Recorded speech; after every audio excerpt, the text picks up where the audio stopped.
Cyril එක්ක රණ්ඩු කරා. ඒ රණ්ඩුවේදී සිරිල් මාව තල්ලු කළා දැම්මා.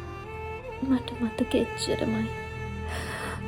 ආයෙත් සිහිනකොට මම හිටියේ මහ මෝසල කාමරයක. එතනදී හුඟක් දේවල් සිද්ධ වුණා. මම ඇස්සරලා බලද්දී මගේ ඉස්සරහා සිරිල් හිටියා.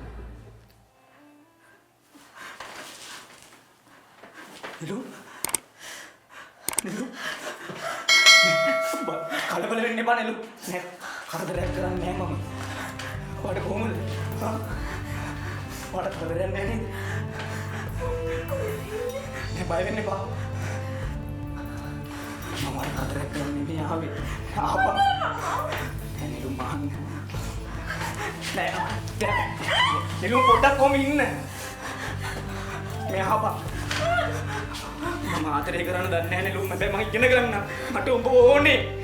මම තේරුම් ගනින්කෝ. අනේ නෑ ආවා. මට උඹ ඕනේ බං. මම උඹට ඇත්තටම ආදරේ නෙළුම්. අනේ ආවා. ඔහොම ටික වෙලා ඉඳපන්. උඹට දැම්ම යන්න දෙන්න බෑ මට. පොඩක් ආපා.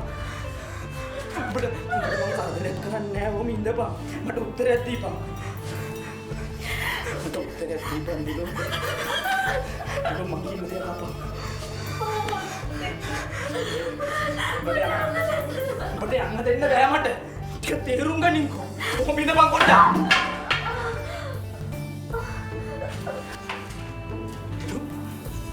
නිලු සිල්ල නිලු සිල්ල සුදු මාත්‍යා නිලු දෙවියන් තුනන් යකෝ මට මේ කෙල්ලට කරේ ගිලෙක් කොට වාණය කරවන්න මොකද කරන්නේ නැහැ බලය නිලු මේ පොඩේ නැගිටින්නකෝ ඔක්කොම කිරිකාර පෙන්නන්න බලය වාණය කරවන්න බලය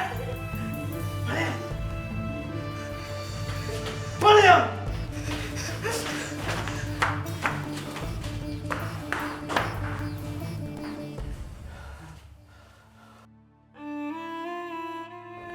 සිරිල් එක්ක රණ්ඩු කරා පොල් කෑවා. අන්න ඒකෙදි තමයි මං ගායේ විසිරලා ගිහිල්ලා වැටුනේ. මං දන්නේ රාජමට පුකත් උනේ කියලා. ඊට පස්සේ මගේ ඇස්සරට බලද්දී සුදු මහත්තයා මගේ ඇස් ඉස්සරහා.